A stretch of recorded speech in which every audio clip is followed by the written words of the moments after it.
Have the, do you have the intro video? You can go ahead and play that one more. Hey, are we live?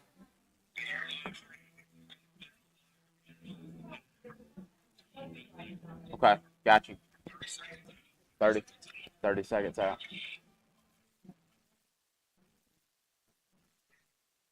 20 out.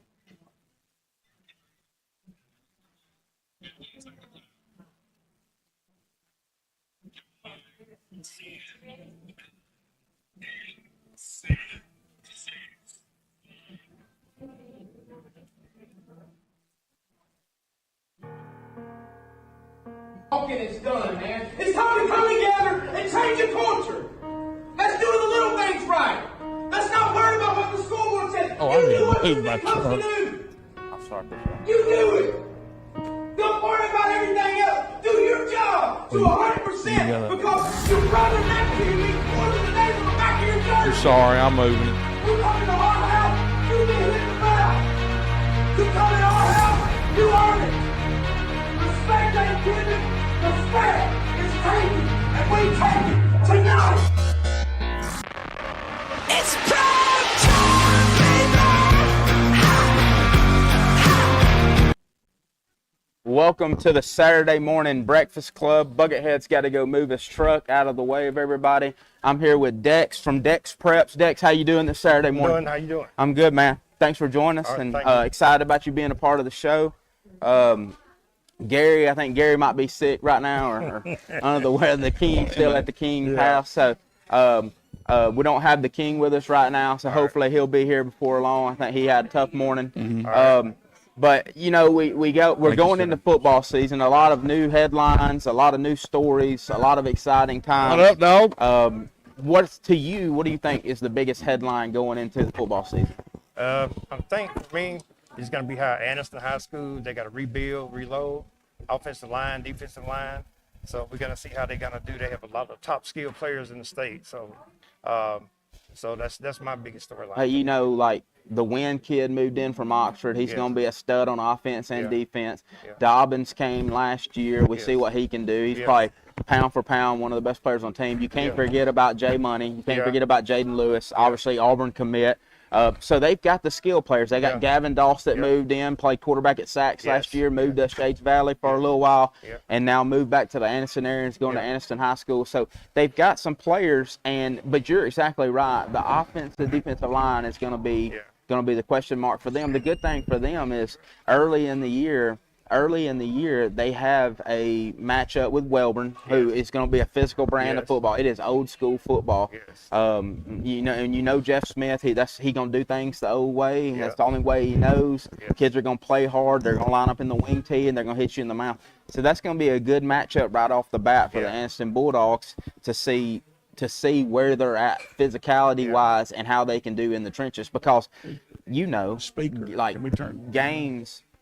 games are won in the trenches. I don't care how many athletes you got. At the end of the day, the SEC is the SEC because they win the football on the offense and defensive line. And that's going to be Weber's strong point.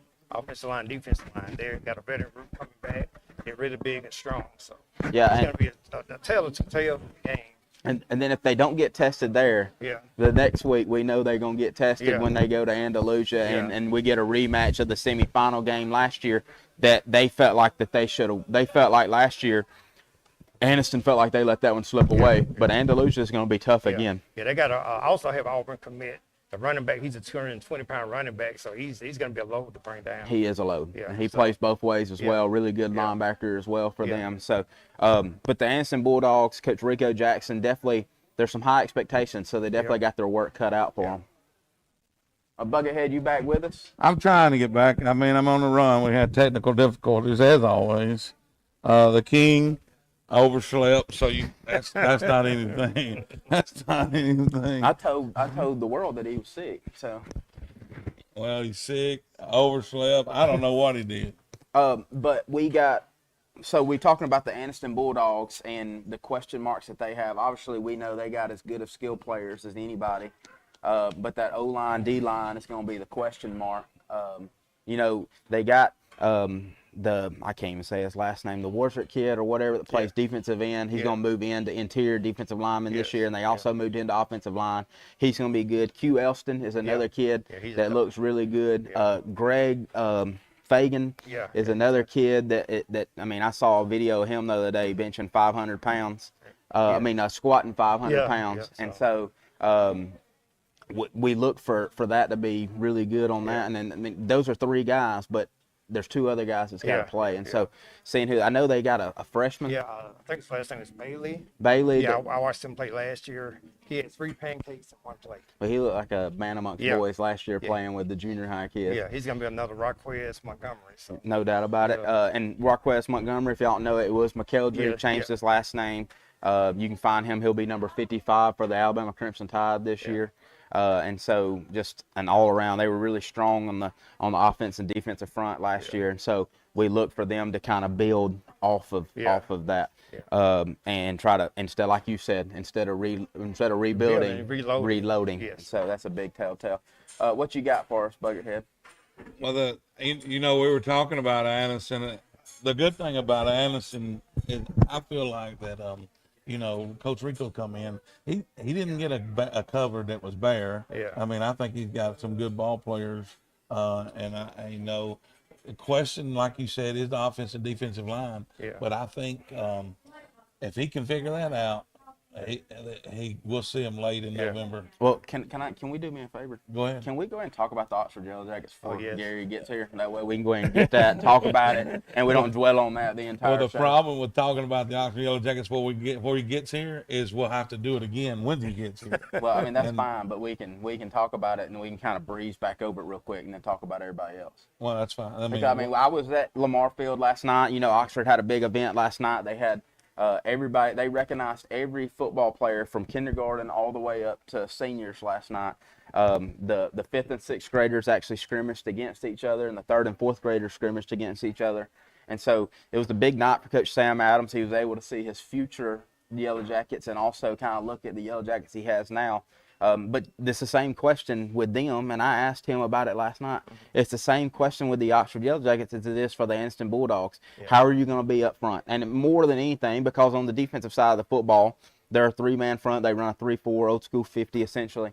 And so you got 3 pretty good defensive linemen led by Keenan Brett, the sophomore. Everybody knows his brother. Played at Auburn, and he's taking visits and going and doing all the cool photo shoots that they get to do now and all that stuff. So we know Keenan plays with a high motor. We know what Keenan's going to be able to do. But the thing about it is what are they going to look like on the offensive line? And because they got skilled players everywhere.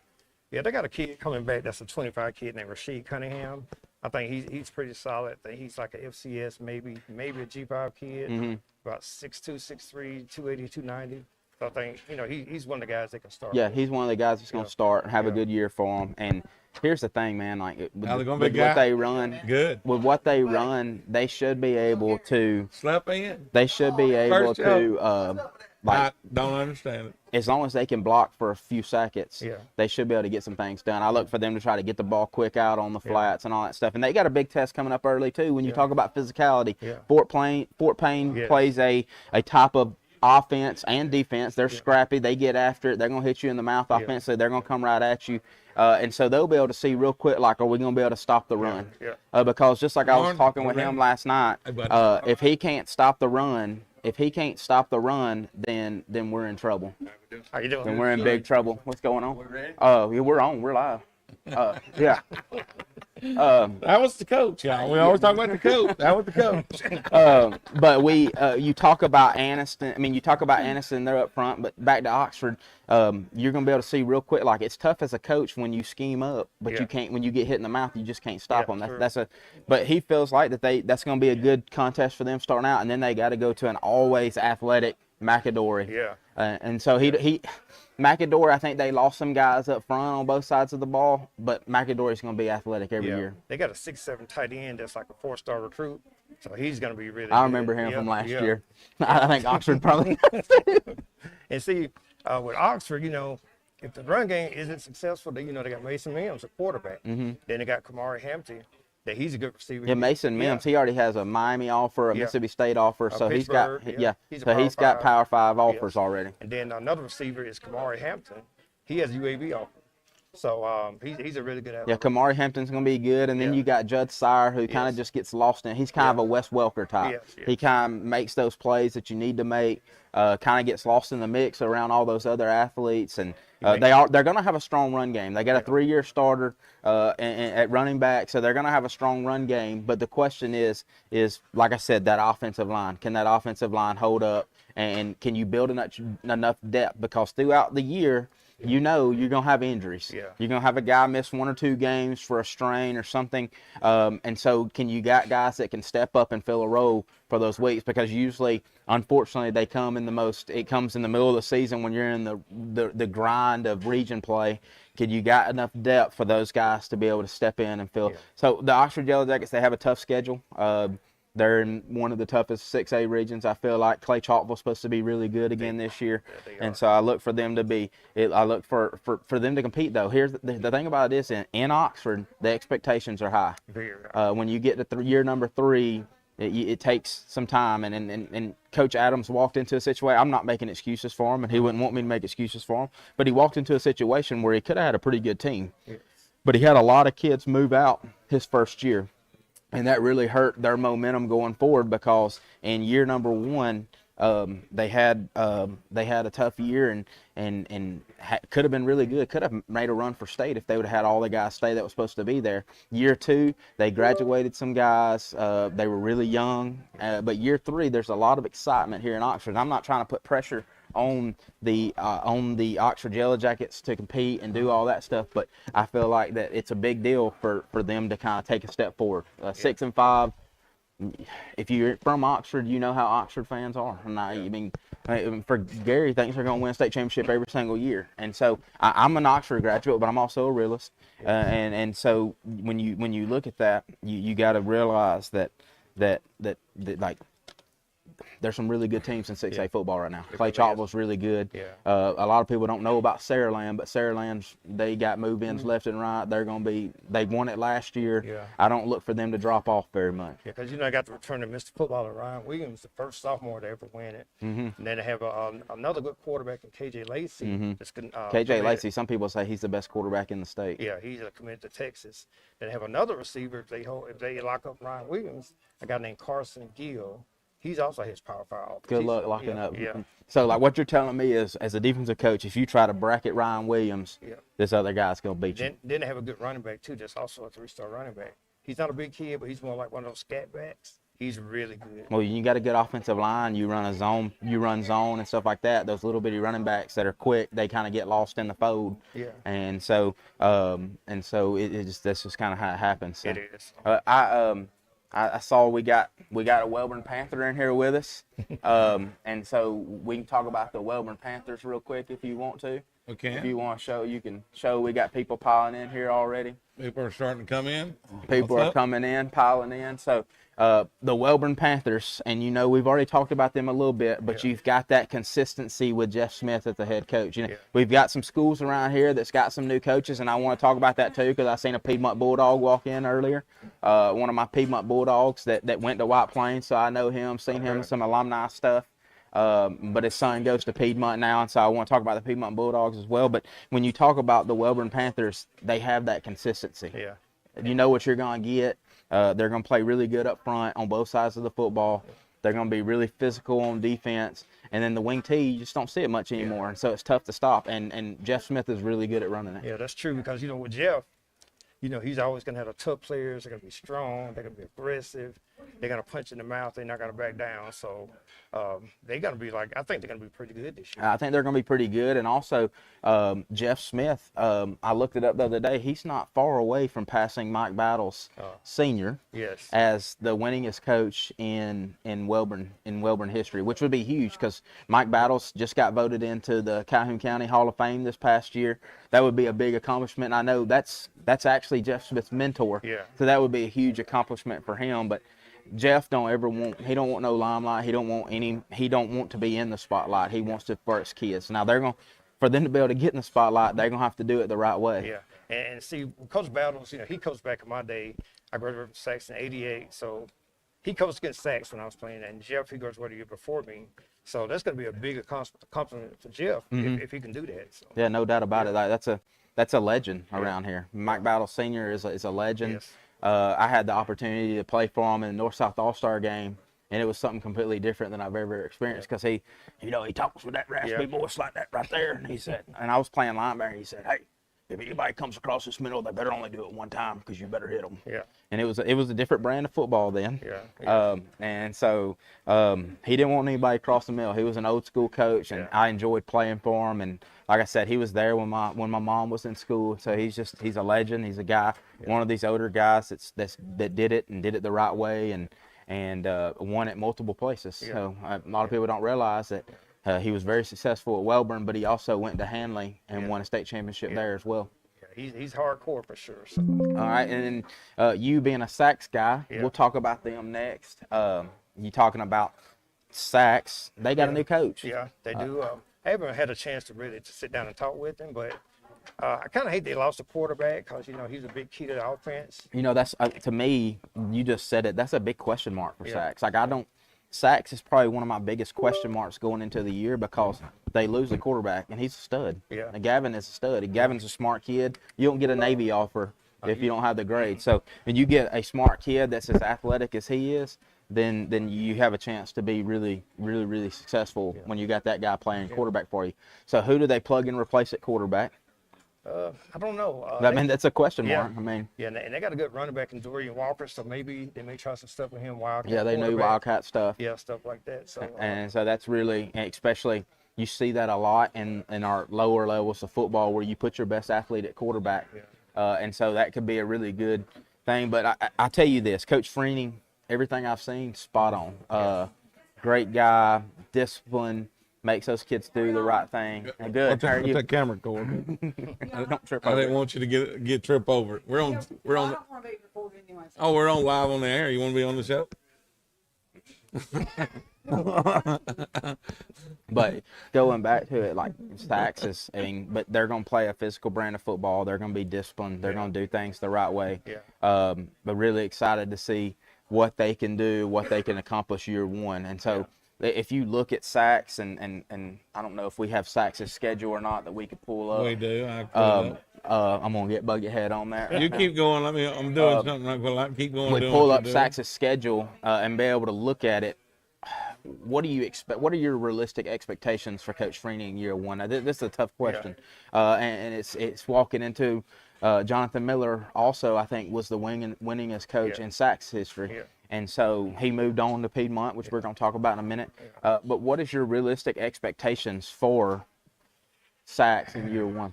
I'm hoping they can at least go 5-5, 6, 6-4. Don't get mad at me, Sax fans. It's just hard to say right now because they're, like you said, they lost the best athlete, which he accounted for a lot of points for Sax last year. So I would say 5-5 and 6-4. You think 5-5 or 6-4? Do you think that makes them a playoff team? It depends. Because one of those losses could be, they beat B.B. Comer last year, which was kind of, I picked B.B. Comer. I thought B.B. Comer will win it. Do you think they're able to kind of relive that magic and beat Comer again in the non-region game? It's hard to say because last year I was at the game. They have a good running back, Kamari Harris. He got injured like the third or fourth play of the game. So That makes a big difference. Yeah, so after that, they just kind of deflated. So, I'm hoping they can, but it's going to be a tough task this year because the kid's like 6'1", 250 pounds, runs a 4.47, does backflips. He can dunk, tomahawk, every what he wants to do. So if they stop him, they have a chance. All right, so Sax's schedule. Sax plays at Ohatchee on Thursday night during week 0. Then they play Sylvania at home, Beulah on the road, Dadeville at home, Childersburg. They play B.B. Comer at B.B. Comer, Randolph County, Weaver, Welborn, and then they finish the year at home versus Talladega. So anybody out there want to kind of give us an estimate of what you think the Sax Wildcats are going to go in year one? Roger, you're a Sax guy. What's your prediction for Sax year one?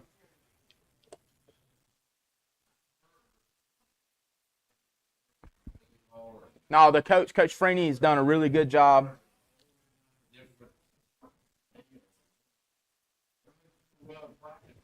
It's tough though on a coach in year one when you're following a guy like Jonathan Miller, who is the winningest coach in the history of the school, goes on to Piedmont. It's tough in year one, and sometimes they say it takes 3 years to kind of they had a good culture already with Coach Miller, but there's always differences when new coaches come in, and so with that schedule, I think, like he said, I think 6-4, 7-3. They got a tough non-region game with Comer, and if their running back's healthy, they're one of the best 2A, 3A schools in the state, and so.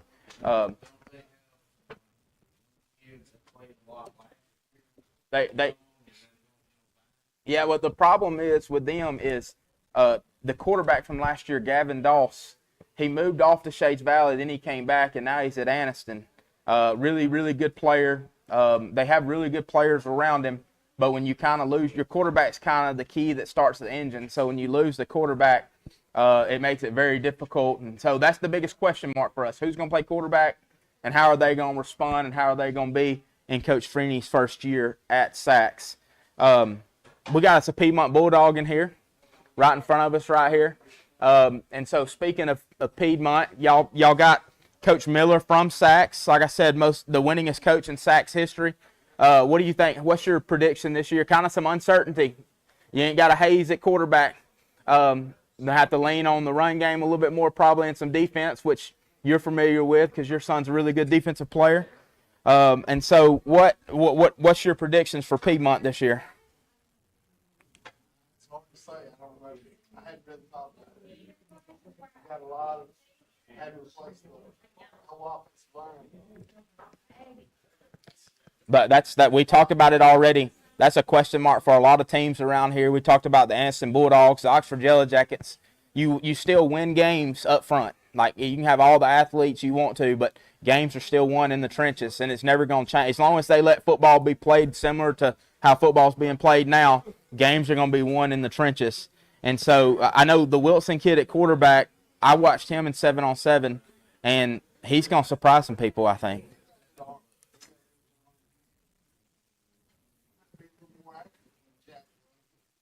Oh, wow, that's saying a lot. But, well, that's saying a lot. And like Dex just said, that's saying a lot if you're saying he's more accurate than Jack Hayes. But here's the thing, Jack Hayes was a fullback playing quarterback, so that power run game by the quarterback was a big deal. A lot of the times, Jack would put the game on his shoulders, and y'all would run quarterback power. So, but the Piedmont Bulldogs, they're used to winning, and there's something, like you say it all the time, winning breeds winning, and then also losing breeds losing. And you get used to winning, you get used to losing. So when you get a team that's been as successful as the Piedmont Bulldogs, they just, they're used to winning. There's something to be said for that. There's a winning culture and a winning attitude. They got like a tough player, but I think his name is Raleigh Pinto. I like him a lot. He's really tough. And they have like a really good receiver, Ishmael Bethel. Yeah. I think he can play at the next level. I honestly think that Riley Pinto is going to be a guy that a lot of people is going to become familiar with this year. He started last year as a freshman. I'm familiar with him and his family. I actually taught his sister at White Plains. And so Riley's a really good player, got a chance to be really, really good. And so it just let me say this. You don't have the system that you bring into Piedmont. Sachs coaches are different coach than they normally had up there, so they're not running the same.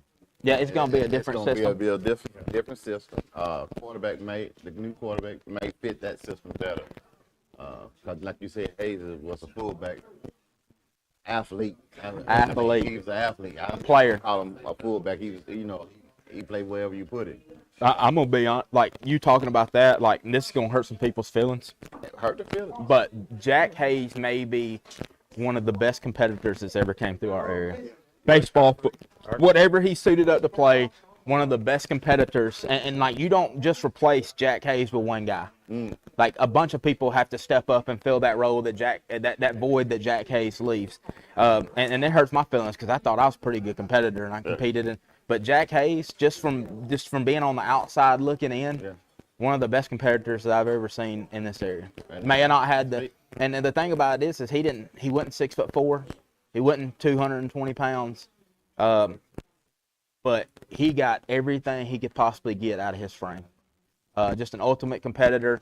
But I know he's one of the best that's ever came through Piedmont. But in this area, I would say he's one of the best that's ever played. Ever played the game. It's good to have that company. You know, I thought I was gonna be by myself up there at one time, but you know, I'm glad Jack Hayes' name you can put up there beside. King, I'm glad to see that you done rolled in and formed this morning. Glad you got out of Everybody bed can't and be like the decided to King and just join show us. up. Look, first thing first, I'm glad you guys got up here and got this thing set up. Now, that's too much work for the That's King. the way it always is. That's where it's supposed to be. I didn't expect anything different. I don't understand why y'all act like it's supposed to be something different. And you know, if you come up and get it set up, I'll be here. Hold up. First thing, the doctor gave me three or four different pills. And I messed around there and took the red one and the blue one. And things got up that I didn't think was supposed to be getting up, and I just didn't get it. You know? That's all I got to say about that. Hey, on that note, What note you want to be on? on that note, let's go to break. Let's regroup. Let's regroup, and then we'll be right back. Man, get me some food over here. Yeah. We're trying to go to Y'all ask for the King, then the King comes, then y'all want to go to break. That's the reason we went to break. Talking is done, man. It's time to come together and change the culture. Let's do the little things right. Let's not worry about what the school board says. You do what you've been coached to do. You do it. Don't worry about everything else. Do your job to 100% because your brother next to you means more than the name on the back of your jersey. You come into our house, you get hit in the mouth. You come in our house, you earn it.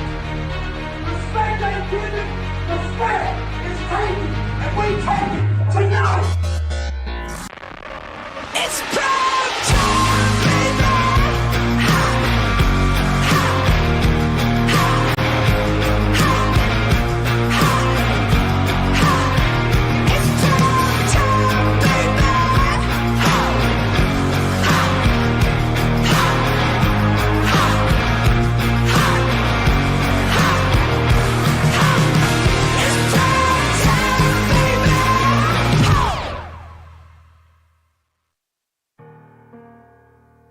Talking is done, man. It's time to come together and change the culture. Let's do the little things right. Let's not worry about what the school board says. You do what you've been coached to do. You do it. Don't worry about everything else. Do your job to 100% because your brother next to you means more than the name on the back of your jersey. You come into our house, you get hit in the mouth. Our house, you earn it. Respect ain't given, respect is taken, and we take it tonight. It's prime!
Moody has a Auburn as well, Munn Lane.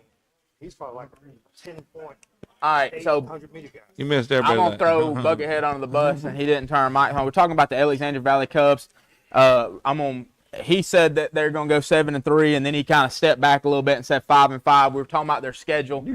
Cherokee County, Jacksonville, Moody, Lincoln, Springville, Clay Central, St. Clair County, Leeds, Southside, and Talladega. And after we read off their schedule, Thank you. After we read off their schedule, he kind of stepped back on that and said that he believes they're going to go, that they will go 5-5. And I still think if you can go 6-4 with that schedule, I think that Coach Ginn has overachieved because he's lost some players to graduation. The Ross kid was really, really good. Yeah. And then Downey moves out and moves to Anniston. And so if they can go 6-4, I still think that they've overachieved this year. Because ladies, they have a guy named Gunn Henderson that's committed to Arkansas. He's a straight dog. Yeah, he's unbelievable. Yeah. Long, can And run. They got another defensive end that's also getting power five offense as well.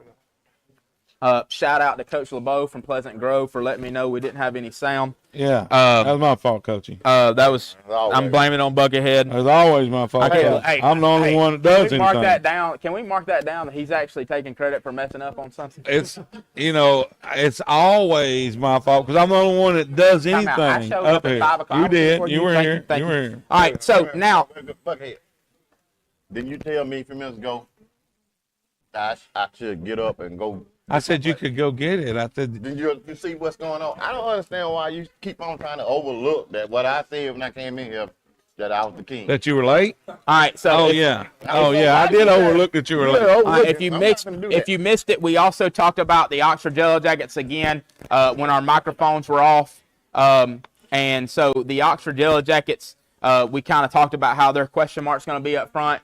Gary made the bold prediction that they will beat the Clay Chalkville Cougars and they will win the region this year. You heard it from the King. We talked about lofty expectations of Oxford fans already, and so the King he just put it all on the table, sat it down on that, and said what was going to happen. So now I want to talk about the Ohatchee Indians. Coach Chris Finley. Coach Finley is 9-10 because you remember he had to take over mid-season 2 years ago. They went 3-8 last year, but they made the playoffs. They lost their first 7 ball games last year and won the last 3. Got beat in the first round of the playoffs. But when you look at that, it kind of they ended the season on a strong note, winning 3 of their last 4. And so when you look at that, can they build off of that momentum that they had at the end of the year, or do they go back to how they started the year? Can they win some games at the beginning of their schedule? And so can they win some games at the beginning of their schedule and be more competitive early this year? I think they got a really good quarterback out there. He's like 6'3", 6'4" kid. Yeah, they've got like the three-man competition is what Coach Finley was telling us at Media Day, but they've got 3 guys that can play multiple positions. So, the weight room has really paid off for Ohatchee. Just talking to Coach Finley and seeing their kids, they look really good. The weight room has definitely paid its dividends for the Ohatchee Indians, but they're going to play an old school brand of football as well. Those kids are scrappy. Another group that under Coach Martin's leadership and now after Coach Martin, they're tough kids. They play the game the right way. They're used to winning now. And so will that be something that continues to happen under Coach Finley, or will we see them kind of take 2 steps back this year? Yeah, I'm hoping it continues, but, a new coach, he's not really new, but, new to them in a way. So it's just hard to say. I hope they do take a step forward. I love Chris Finley. Followed him at JSU, followed him in high school. He was an Alexandria Valley Cub, another guy off that Larry Ginn coaching tree that's just all around our area right now. Great dude. I mean, just an unbelievable guy. Great coach. But it's hard to follow up Scott Martin, who has proven to be one of the better coaches in our area. I think that this year at Glencoe, he'll have his guys playing differently.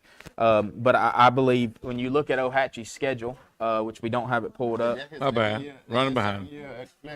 It's his second year. And it may take one more year. Yeah. Like usually in the coaching world, we kind of say it takes 3 years to kind of establish your culture and establish what you want. And so when you look at that, but the Ohatchee Indian, their schedule, we're getting it pulled up for you now. Their schedule consists of the Jamboree next week, which is going to be really good. TV24 Primetime Sports will be carrying that, and we'll be live on location there, so we're excited about that. But you got the Jamboree, then you go to Sachs comes to you. So that'll be a really, really good week 0 matchup between the Sachs Wildcats and the Ohatchee Indians. You go to Welborn, Westbrook Christian in first year under Coach Steve Smith, Sylvania, Piedmont, Jacksonville, Geraldine, Hoax Bluff, Glencoe, and Plainview. That's a really tough schedule. Tough schedule. And throwing that, now at Plainview, not only do you have the older Pruitt, but now you've got Jeremy Pruitt as well. And so one of the best coaches, I don't care what he's done in his past, one of the best coaches in our area. We've seen what he did at the high school level, then at the college level as a coordinator, then as a head coach at Tennessee in the college level. And people make mistakes, so I'm glad to see him get a chance. And I think high school football will rejuvenate him a little bit after everything that he's been through. But with that schedule, the Ohatchee Indians, like I said, that went 3-8 last year, they've scored 186 points, which was a 16.9 average, and gave up 359, which is a 32.6. So I know they're going to try to get better as far as defensively. Their opponent's record was 78-51, so that's a tough schedule. We just talked about it. What's a realistic prediction for the Ohatchee Indians? 4-6. Ohatchee Indians. Anybody got any predictions on what Ohatchee will be able to do this year? Dak said 4-6. Gary, what you think? They'll do better than 6. I think actually them first two games they got right there, Saxon, whatever, are winnable. I think that too, but I think that that's going to be the kind of the telltale of their season. Yeah. I think those are two big games to start off the year. If they can somehow figure out to beat Sax or beat Welborn or win both, if they can go 1-1 at the worst, if they go 2-0, though, that's a really good deal. start for them. And That third If game they- is gonna be rough If they lose the first two, they win one ball game. for the year. They beat Glencoe. I If they lose the first two. I think that there's question marks. I know that Coach Steve Smith can coach. That's a proven record. But how good is Westbrook Christian going to be in year one under Steve Smith? That's a good question. It is a great question, but I don't think Steve Smith went to Westbrook Christian with it being bare. No I think coach. they got a really good football team that was left over from last year. And I mean, he's going to come in and implement his system, which we know is very successful. So, I mean, I'm not taking anything away from the Ohatchee Indians. I just think they got a stacked schedule. I mean, so if they lose the first two, I think the only game that they have an opportunity of winning will be the Glencoe game. Their schedule's just stacked. Now, you always got an opportunity of winning because it's not one on paper, but it's going to be tough for them to win a game with the exception of the Go Glencoe back game. to the point what you just said. These coaches leave and go to other schools that they know they got some talent still there. A lot of that happens. Just don't sugarcoat it. Put it on the table. If you can coach, you go to one of these schools that don't have that talent and you coach that talent up. That's when I say you can coach. Now, if you're going over there, you already got Walter Payton and Herschel Walker and Bo Jackson sitting in your backfield. Yeah, me and Bo. Shut up, Bo. Bo. You say you Bo got nothing in common. I mean, the team is already stacked. Bo is a little bit bigger, a little bit faster, a little bit I don't know what kind of stronger. talent they got We up might there, not have been too Shannon. close. Well, we but played them. We played them last year. Here's the thing about it: their junior high program has been really good, and so I think that may be the best class that's ever came through Westbrook Christian. And I think Coach Smith knows that. But another thing is the facilities that they're putting up at Westbrook Christian. Their facility that they're building right now will be second to anybody around, except for, it'll be second to Oxford, which is going to be tough to beat the facility they just built over here beside Lamar Field. But they're saying that this new facility will be the second best facility around, and so. Who is saying that? Westbrook Christian, they're building Westbrook that Christian huge is building a new facility that's going to be the second around this area. Yes. Well, And you might find that hard to believe. And John Crowley on spending some money up there. Give that money to the big oak boys, Rant. Hey, come on. Come on. All right, but here's the thing: you went up there and watched us play last year. Very nice Very stadium. nice stadium. Very nice Very stadium. nice stadium. I mean, one of the coolest little offsets down from about the 30 to the goal line. They have like it's set up sort of like this, except it's got an overhang. You can go walk right out. That walks off When I say you're on the turf, you're on the turf. You step off of that onto the field. So it's a pretty neat little place to I just go. hope they can run, tackle, and throw the ball. All that I ain't never. All right, so you tell me. He said 4-6. Ohatchee Indians. What do you think? Because you were pretty 5-5. What have you got? If they go 5-5, it's been a really good year for That's Coach what I'm Finley. gonna give. If- Oh, I agree with that. He's got. I mean, you don't ever want to say that in the locker room. You're never But- going to say that before the year started. But his schedule at 5-5 is a big deal. I think so. Mike Watts, legendary Mike Watts, just walked into the room. all right, so we also have next. Yeah, legendary Mike. Next, before we go to break, I want to talk about the White Plains Wildcats. Obviously, no stranger to that program. Understand that program. Know Coach Jennings very well. A lot of people don't understand that when I stepped down, I actually called Coach Jennings because I knew he wanted to be a head coach, a head football coach because he was the head baseball coach at Ohatchee. Respect him. Respect the job that he's done so far. Just keeping up with him on social media and seeing the job that he's doing. And so when you look at that though, the White Plains Wildcats, and I can tell you their schedule without even looking at it, because unfortunately I had to make it. But you open up with Bramburn. They're going to be at the Jamboree next week. Oh, do you want to? But we need to show the audience. They're going to be at the Jamboree next week, but they open up with Ramburn at Ramburn, and then they go to Oak Grove. And then they have to play the Hanley Tigers for their first home game. I'm sorry about that, Coach Jennings. And then they play the Anniston Bulldogs. So probably the roughest 2-game stretch for any team in the state right there. And then they play Hoax Bluff, I believe, after Anniston. And then they get to play Talladega. And then they play Cleveland County, Mumford, at Jacksonville, and then at home versus Westbrook Christian to finish out their year. Like I said, the White Plains Wildcats went 2-8 last year. We were able to defeat Ranford. Who was the coach?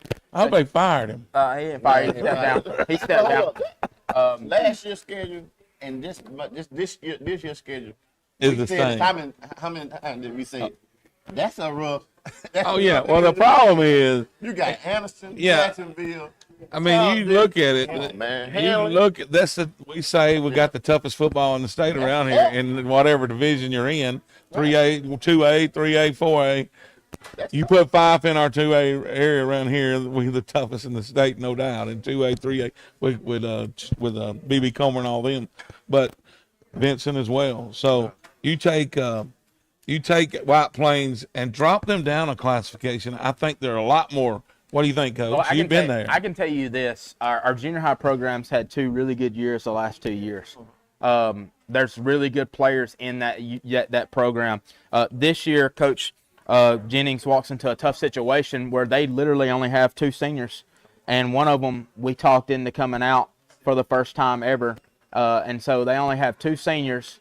One of them has never played football since he was in Little League, and then the other one is Dylan Barksdale, who's going to have to be a stud for them. He's going to have to be a guy for them and do a lot of different things this year for that White Plains team. They've got some young talent. They'll have they've got a 9th grader that's got a chance to be one of the best players in our area by the time he graduates, because he has the one thing that you can't coach, and that's speed. He's a legit 11.5 100-meter guy right now, or 100-yard guy right now. He's a legit 4.5 40 guy right now as a freshman, and he's going to play running back for him this year. That's PJ Holloway. And he's going to be really good. They talked out a guy, Ben Campbell, into coming back out. I've been trying to talk him into it for the last 2 years. He had some injuries, but he's going to be a guy that's going to be able to step in and play a big role for the White Plains Wildcats. Braxton Borelli's back, and he's a hard-nosed runner. The biggest thing for them is they're going to have some skill guys that can play a little bit, but they have not one senior at all on the offensive line. That's tough. Because we've already said, when Gary was at home asleep, we already said that you can't win and lose. I mean, the winning and losing's done up front. I mean, and you can have the best backs in the world, but if they can't get the ball, it doesn't matter. And so being young up front is going to be tough for them, especially in the division you're in. I mean, here's what I always think about having young guys up front, is when you was a young guy wrestling in high school, you was an 8th grader having to go up against seniors. What happened to you? Got brains beat. You got your brains beat, and they throw you around like they want to. That's what happens when you have to put young, inexperienced guys up against teams like Hanley, up against teams like Jacksonville, up against teams like Anniston. And that's what you're seeing on your schedule. So, I mean, that's a tough schedule no matter how you look at it. You got to play it. And so, I Coach Randall, I talk to him all the time. Yeah. And Coach Randall talks about he's coaching the secondary. He said skill-wise they're going to be very good, but they've got a 9th grader starting on the offensive line, a 10th grader starting at center, another 10th grader starting at one of the guards, and then 2 juniors. And so that's going to be the biggest question mark. And I can tell you from experience, there's just not a whole lot of depth there. So you've got to keep people healthy. I think the thing with White Plains, the Ranburne game's going to be real big for them. If they can figure out a way to beat Ranburne, then that'll be a big deal. In my 4 years there, we went 2-2 against Ranburne. And so if they can beat Ranburne, that'd be big. And then if they go to Oak Grove, and they can play with Oak Grove. One of the most disappointing games that I had since I was there was our game last year with Oak Grove. I felt like we should have beat them, and we didn't capitalize on opportunities early in the game and got ourselves too far down and then tried to fight back in it late. But Oak Grove's got a really good fullback. They're a double wing team. They're going to run the trap. They're going to run the dive. They're going to run all that stuff. if they can stop him and limit him, I think they might be able to make enough big plays offensively to win that game. But if Coach Jennings could go in and start out 2-0, that would be huge because those first two games are big because then you got Handley and Anniston. What's the record for White Plains this year? Well, I'm gonna steer away from that.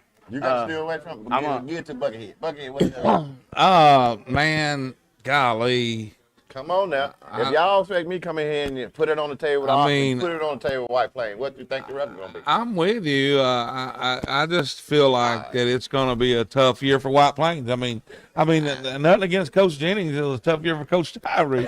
So, Give me a number, man. so I think this year coming out, Yeah. if he wins 2, White Plains fans should be happy. If he wins 2 of these games, I think No. Listen, the best fans in the area. I'm gonna let you know now. best fans in the best area. fan- No the matter best what, fan- no matter what's going on, they're gonna follow the football fans team. in the area. I've been to White Plains ball games, and them people support that system, win, lose, or draw. Now, I just want to know if I can't get neither one of these guys on the table up here. I guess gonna have to be you, Zach. You gonna give me a number? Cause neither one of them want to say how many games. I think they can. I think they can maybe beat Ramburn. Yeah. And if Talladega don't have their act together by the 5th ball game, 6th ball game, they'll beat Talladega. They gonna get. I think if they go 2-8, that would be they won the games that they probably should have won. Uh-huh. And I think that they can go compete. It's going to be tough with Coach Musso at Oak Grove, but if they can go compete, they'll give themselves a chance to win at Oak Grove. If Blake Jennings could go 3-7 in year 1, but here's the thing about it is like the stretch of Hoax Bluff. I don't really know what Hoax Bluff's got coming back, but that stretch of Hoax Bluff, Talladega, Cleveland County, and Mumford could be a big stretch for them, depending on how they develop as the year goes along. And I believe in what Coach Jennings is doing. And like y'all said, White Plains has the most loyal fans that you can have because we went 12-28 in my 4 years there. They won 6 ball games in the previous 5 years total. And so in the past 9 years, they've won a total of 18 ball games in 9 years. And they're still coming out. And like not only that, but the people in the community helped us build a new weight room and do a lot of facility upgrades while we were there. And so I think if they can have things rolling, they can compete against Hoax Bluff, Talladega, and then Cleveland County. Their best player moved back to Georgia and moved to Bowden. He's going to be the starting quarterback at Bowden High School in Georgia.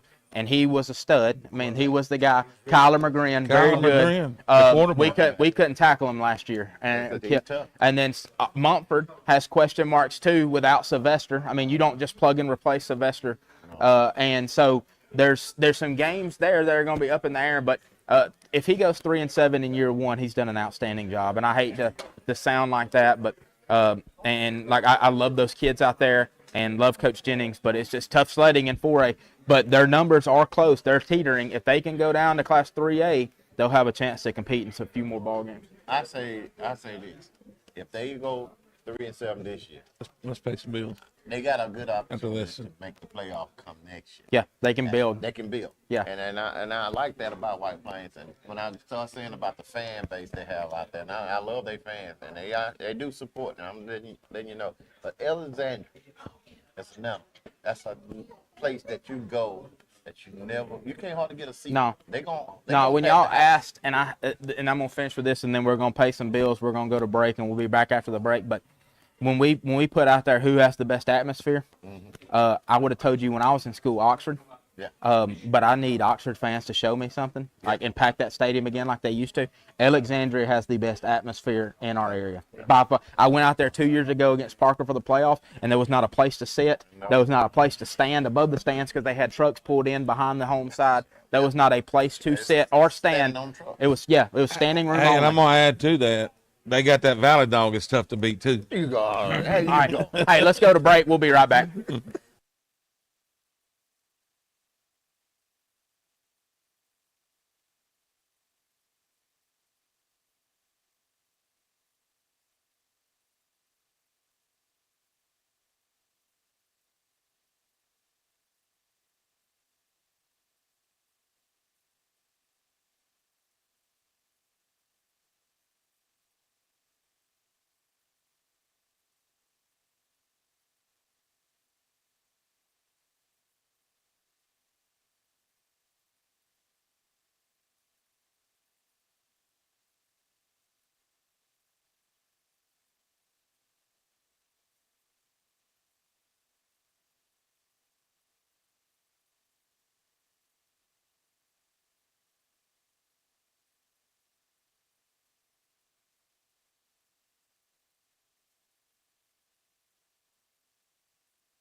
All right, we are back here live from Western Sizzling in Oxford, Alabama.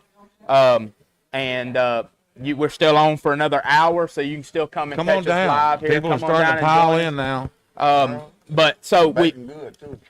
we finished off talking about the White Plains Wildcats.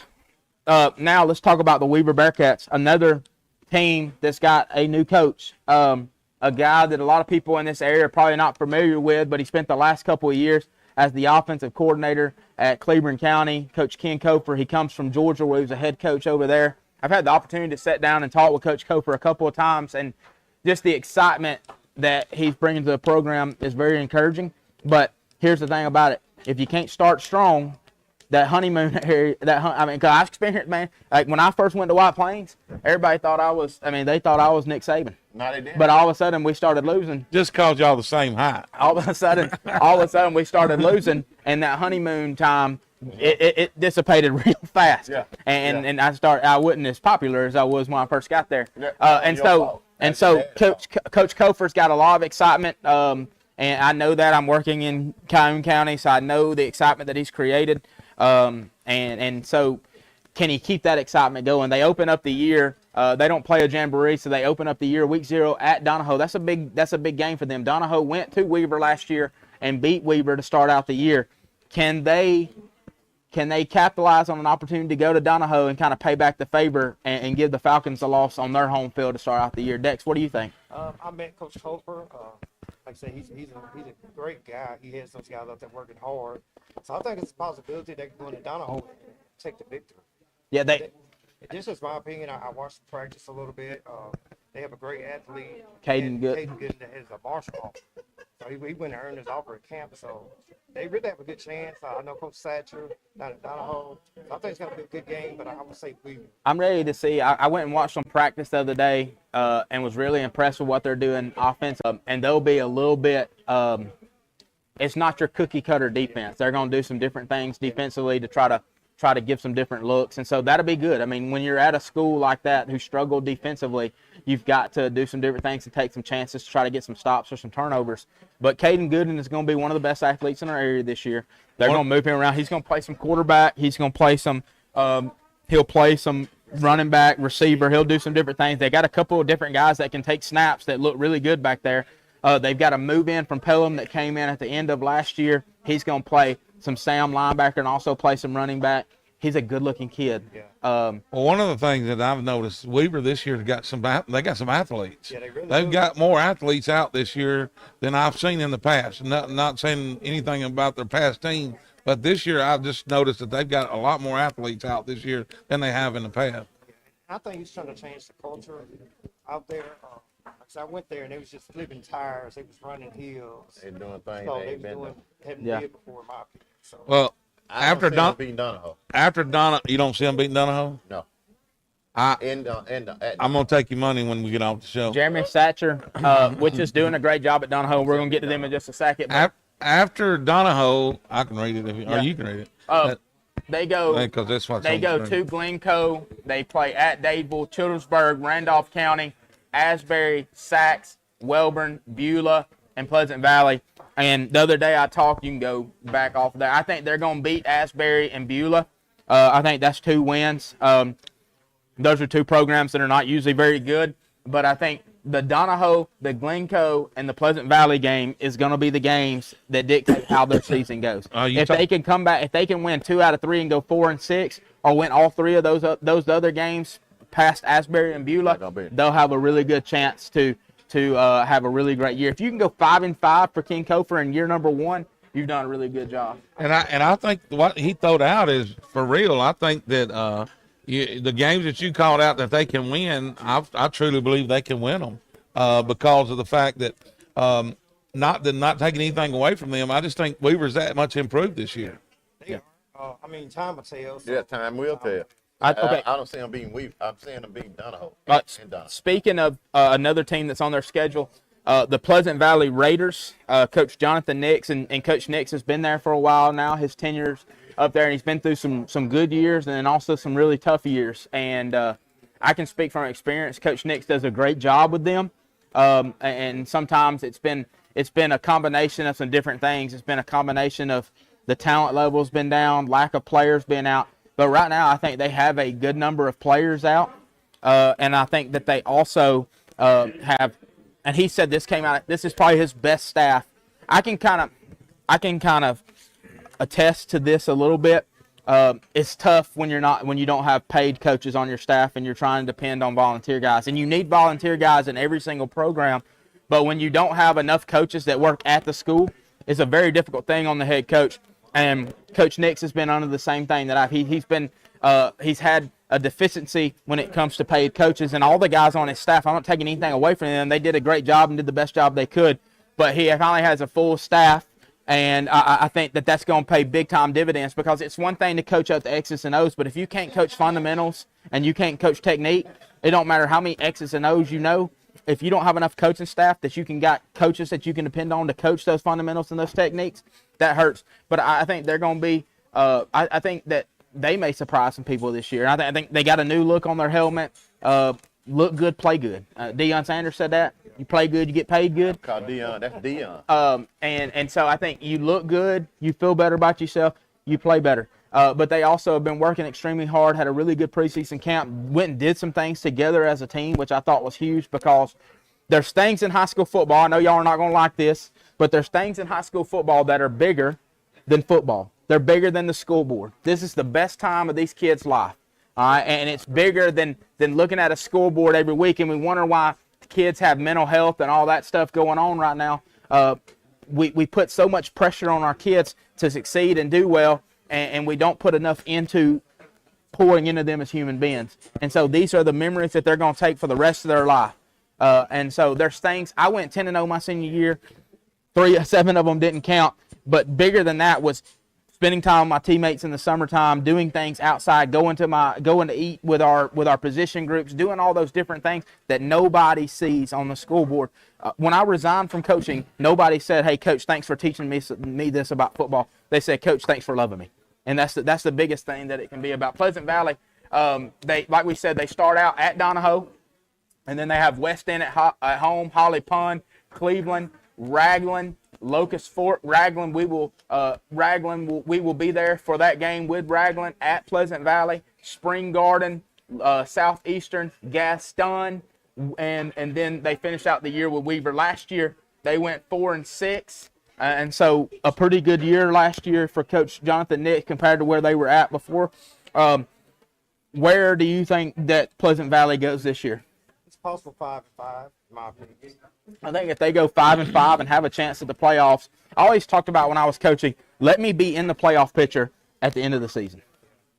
Two, I think if they are in the playoffs, kids gonna really go hard. I mean, not saying they're gonna go hard in the first place, but if they know they got a chance to make the playoffs, I think they'll really buy into it. Yeah. So they don't have a week 0 game, but they play Donahoe the week after Donahoe and Weaver play. And so that's 2 really good ball games for local teams right here in our area.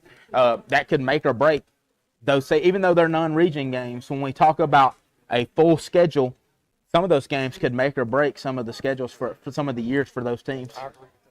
The mayor of Oxford just walked in, Mayor Alton Craft. Glad to have him here with us. And Miss Margie, too. I don't want to leave them out. But, yeah, you're right. I think 5-5 for Pleasant Valley would be a good season. Coach Nix has done a great job. His schedule's not that tough. I mean, it's a good schedule. Any schedule around here is tough, but his schedule is a good schedule that I think he could go 5-5. What do you think? 5-5. It's easy to say that, but until it happens, it can go either way. Last year, talking about that Pleasant Valley Weaver game, Pleasant Valley was down 27 to That's Weaver right. last You're year. exactly right. And Weaver came back and beat them. So that's going to be a good storyline as we get closer to that game. Can Pleasant Valley, can Weaver kind of hold on to that lead this year? Or can Pleasant Valley come out earlier and start faster? That's going to be a big storyline, and that's a long way away. But for us as local teams, that's going to be a big game for our area later on in the year. That's what's important, to have those area games like that, the rivalries, and Weaver and Pleasant Valley start making that thing be something that everybody want to see. And we talked about that Great. before. The next school that I want to look at is a school that's had success. Another guy who is the winningest coach in that history of that program, Coach Clint Smith and the Jacksonville Golden Eagles. Before we get started on them, man, I got to go out and watch practice last week, and I posted it, and they said got new turf, but yet they're still practicing on the old practice field. There's a reason behind that. They're not finished with all their facilities. They're just now about to pour the track. I think they may be pouring the track today. I think it's what Clint Smith told me. And so there's a reason why they're still on the old practice field. I promise you, once the coaches don't have to draw lines on a practice field and they can move to turf, they're going to move to turf because that's a lot of work for your coaching staff. And so they will be practicing on that turf, so have no fear. But the Jacksonville Golden Eagles, they start out their year at Boaz, and then we get another one of those local rivalry games like you were talking about versus Alexandria at home. That'll be the first game on the new turf. They go to Hanley. How you doing? They play Anniston at home. Good, They good. play at Talladega, at Ohatchee, Cleveland County, Montford, White Plains, and then they finish the year with Gary's Oxford Yellow Jackets. Yeah. And so Heal up. last year they went 8-4. Last year they went 8-4. Good. The quarterback's back. That That's the biggest quarterback's thing you back. can say. That's key. Their That's key for quarterback's back. Jacksonville. But last year they went 8-4. Looking at that schedule, Dex, how do you feel about the Jacksonville Golden Eagles? As long as they have Jim Ogle and they've got some athletes around him. Yeah, they got a pitcher kid, a receiver. No, Ogle's like the 89th best quarterback in the country. He's a 3-star quarterback, Troy commit. I would say maybe similar record as last year, maybe. Just depend, a few breaks here and there. They lost 3 regular season games last year. They got beat by Hanley, Anniston, and Oxford to close out the year. They won the first round of the playoffs, and then they got defeated in the second round of the playoffs. So that gives you your 8-4 record. I don't say that. Look, they're playing with a chip on their shoulder. They feel like everybody's talking about Hanley and Anniston, and everybody's kind of forgot about them. People quickly forget that Jacksonville played for a state championship 4 years ago. I believe my first year at White Plains, they played for a state championship whenever Ron Wiggins was there and those guys. Like I said, they have one of the best quarterbacks in our area. They have athletes to go around him. I just from talking, he didn't say this, but just from talking to Coach Smith, I feel like they're playing with a chip on their shoulder. They feel like people's kind of forgot about them, forgot about the way they do things in their program, and I think that they very, very, very quickly will be back in the talks, and I think that when they go to Hanley, I'm ready to see that game because Hanley's going to be really good. Now, talking to Coach White at Hanley, their defensive coordinator, they're worried about a couple people in their secondary. I think they returned their whole offensive line, their whole defensive line, so they're going to be really good on their fronts. But you don't replace a guy like Jay Haynes. I don't think people realize, and I think last year we kind of realized that they were a different ball club without Jay Haynes when they went to Anniston and got drilled by Anniston. I think that people kind of realized they were a different team without Jay Haynes. And so I think that's going to be a telltale. How does Hanley play without Jay Haynes? And can Jacksonville get enough stops against Hanley to win the football game? Because we know they're going to score points. And Jacksonville went out and revamped their defense, brought in Brian Owen, who's been an assistant at Montford, but he's coached at JSU. He's coached in the NFL. He's had roles in the NFL. A young guy that's really hungry. I was excited. I talked to him the other day at practice, and I said, hey, man, he came and saw me when I was leaving. I said, I didn't want to bother you. You were in defensive coordinator mode, yelling, screaming, energetic, doing all these things. I didn't want to bother you. But I think he's going to bring a lot of energy to that defensive side. And if they can get a couple more stops than what they've been getting, I believe that they can be really successful this year and surprise some people. And also, Yeah, they Jackson, go 8-2. You think 8-2 in the regular season? So you got them beating Hanley, Anniston, or your Oxford Yellow Jackets? No. I got them beating Hanley. You got them beating Hanley, losing Anniston, and losing Oxford. No. Hey, coach, take that. I think coach is never going to say we don't want to win them all, but listen, I think that this is what I think in that Jacksonville, Hanley, and Anniston right now. I think that could be a definite toss-up. I don't know how far that would go as far as, calling it right now, as far as I would call it right now. But them 3 teams are in the mix for a state championship, not just winning the area, are in a mix for a state championship. see, a lot of people don't realize from Jacksonville High School, they also have Coach Jimmy Ogle that coached many years at Jacksonville State. He's on staff as well. All of them hiring out. They trying to stack it up. But what I like about Jacksonville is that when they came down, they played Anderson. They played Anderson tough. Yeah. And then that wasn't no pushover game. Both those games, that was a good game. Both those Good game. games. 2 good games. All right, real quick. Jacksonville Christian started out their year last night. They were up 34-0 at halftime. The last I looked, and then they went under weather today, so I don't know how they finished that. But Jacksonville Christian is expecting to make a run and win. They're in 8-man football. They're in the Alabama Christian League, or I can't remember the exact. But they have one of the best quarterbacks also in our area, Noah Lee. Yeah, he's really good. Went to the Auburn camp, looked really good. He's a guy that I look for getting offers. He's a guy that kind of shows you it don't matter where you're at or what you play. If you can play, they will find you. And he's got a chance to have a really big year. At halftime last night, he had already thrown for 4 touchdowns, which is funny because Noah Lee is actually Coach Tommy Miller's grandson. And we know that Tommy Miller comes from an old school brand of football. He's been the only coach. Well, there was another guy that took over for a year. Coach Miller didn't like the way the program was run, and he took back over after just trying to step down for a year. But he's been there essentially every year since Jacksonville Christian started their program. Started at Pleasant Valley and was the head coach at Pleasant Valley for a while, and then went and started the program at Jacksonville Christian. And so it's a different brand, but his grandson can play. And so you want to do things that fit your personnel. And when you got a guy that can throw it around and do some of the things that Noah Lee can do, you got to make sure that you play to your strength. Yeah, I see Noah on Twitter, man. He's really legit. He's a young kid, I think a 26 kid. Mm-hmm. But I think he's going to end up getting a lot of offers. I think he's going to get a How lot old of that kid? 6'2". 6'2". 6'2". Yeah, I had the opportunity to go speak at his church not too long ago and talk with him. And so I We can run through their schedule right quick if you want to. I'll Yeah. put it on the screen. yeah, put it on the screen. We'll run Okay, it. it's on there. Go ahead. Jacksonville Christian, like I said, they start out last night at Trinity.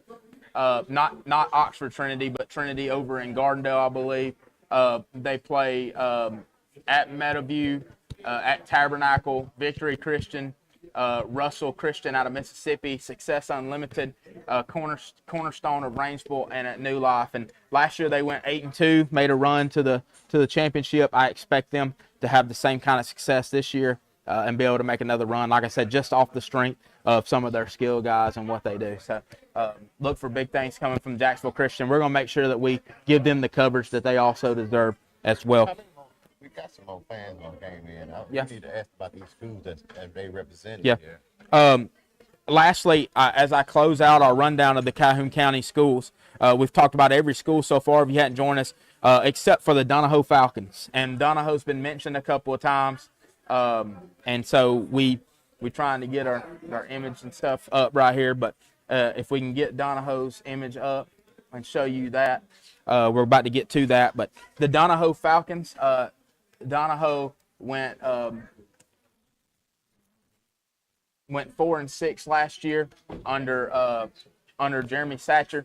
We've already talked about it. They start out the year with Weaver and then Pleasant Valley, See you guys. and then they go to Raglan. They play at home versus Wadley, Victory Christian, Winterboro, which is going to be a big Thursday night game in this area, Talladega County Central, Spring Garden, and then they finish out the year at Cedar Bluff, who is also under new leadership. And so looking at that schedule, and Coach Satcher does a really good job. The Donahoe Falcons in 1A Region 6, a really tough 1A region. But Coach Satcher does a really good job. He's another guy that coached at the college level, was an assistant at Oxford, and now he's the head coach at Donahoe. How do you see Donahoe doing? Maybe 4-6. Yeah, I think about similar to last year.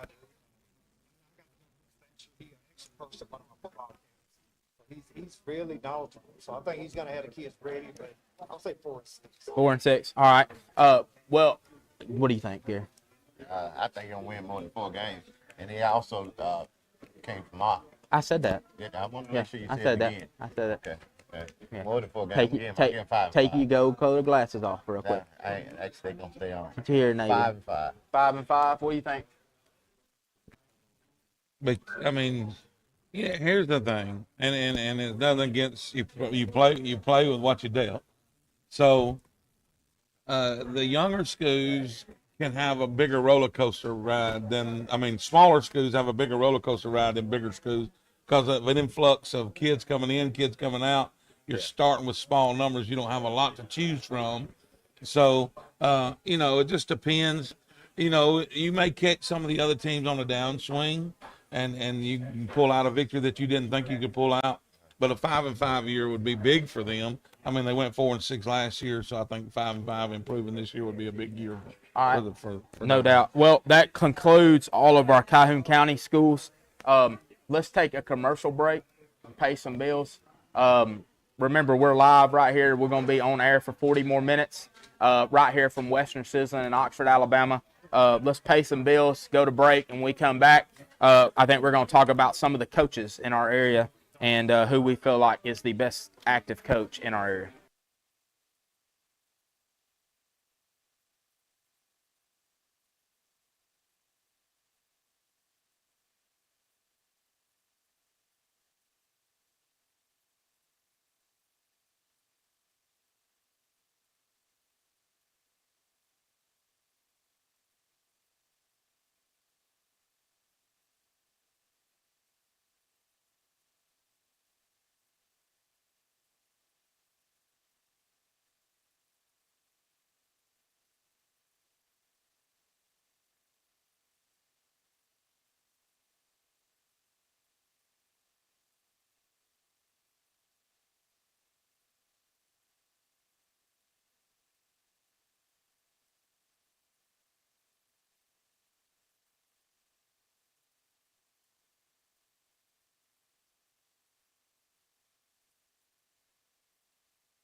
Is it on now? It's our mics.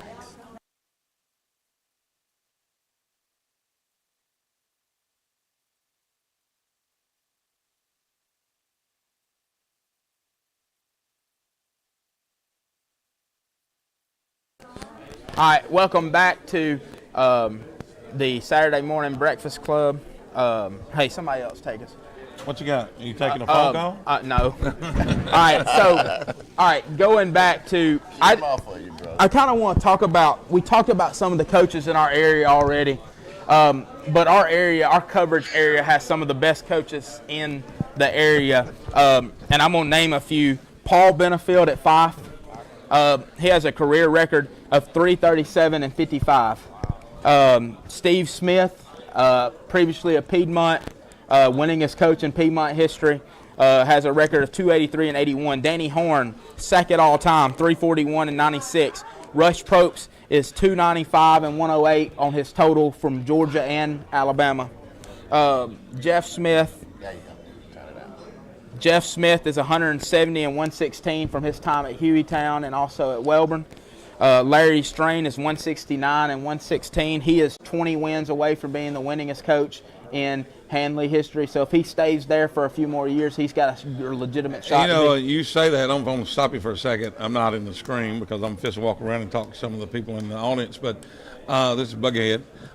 Larry Strain was the coach at White Plains two tenures before you. Yeah. What was his record at White Plains? He was there for a year. It was 2-8. 2-8. So that just tells you it's tough when you're in that region. He goes to Handley, which is in the same region, and he's won 2 state championships since then. And that's only been 9 years ago, 10 years ago, since 10 years ago. We just talked about Tommy Miller, 159 and 170, but you got to know it's kind of playing with it. But to win 159 games at Pleasant Valley and Jacksonville Christian, that's a big deal. Pat Prestige at Randolph County, 158 and 87. Clint Smith of the Jacksonville Golden Eagles, 146 and 86. What's up? Lee Osment, one of the most underrated coaches in our state. Obviously, we know that he made a run at Glencoe and could have had a chance probably at a state championship if Madison Academy hadn't had their run that they had during that time period. But now at Arab, he's 107 and 52. Ernie Winningham at Collinsville came back to Collinsville, and I think they're going to be pretty good. They've been young. He's 142 and 94. Scott Martin in his time in Louisiana and in Alabama is 169-47. Jonathan Miller has got his 100th win last year as a head coach. I don't know how many people realize that. At your alma mater, the Sachs Wildcats, he is 132. Michael Robertson of the Hokes Bluff Eagles, he is 174-127. Jerry Hood at Leeds, 135-66. Dale Pruitt with his time in Tennessee and at Plainview is 309-150, and then Lance Reese is 107-40. And then a side note that I have wrote down right here: we're going to Bobby Joe Johnson Field in center for our Week 0 game of the week. Bobby Joe Johnson has ties right here in Calhoun County, which you know. He also was the head coach at Sachs after his tenure at Cherokee County. So there's some stuff going on there. So I think we've got some. Yeah, let's rest your lips for a minute. You are wearing it out. I know you probably need to take a break and get you a drink of something. But I'm out here with the Blue Mountain Bandit, and he was talking about Sachs when you brought up Coach Freeney. And here's the thing. I'll let him tell you guys what he told me. Let me make sure I'm on here. Go ahead. Coach Freeney said that he had been able to get 5 or 6 kids out from basketball season that, have never really played football. And he said they were really good athletes and was coming on really good. So I think that's a big bonus. And he said he's got some really good skill players. Kind of a little worried about the offensive line, but his skill players are going to be pretty good according to the coach. And I think Jonathan Miller had a pretty good record at Sachs, too. 100 wins and 32 losses. That's a pretty good record. I think he's the winningest coach in Sachs history. He is the winningest coach in Sachs history. Yeah, Jonathan Miller, we know he can coach. And then you hear that coach speak again. He feels like he's got really good athletes, but that offensive line is going to be the question mark, because if you're a high school football coach or a coach of anything, you understand that games are won up front. And so he's going to have athletes. And I don't think Sachs has ever been short on athletes. But it's going to be a question mark. Can they block, and can they win the battle up front on the defensive line? What do you – I mean can they replace that quarterback? I mean, you can have an offensive line that's decent, but if you don't have a quarterback the quarterback is your general. We all know that. Man to be able to run that offense for him. But losing the quarterback to go to Anderson – yes, sir. And then you actually got to have that guy come in and fill those shoes. Gavin Doss was the quarterback at Sachs. Yeah. He went to Anniston, and I think he'll do an outstanding job at Anniston. He's an outstanding kid. Yeah. 3.9 on the GPA.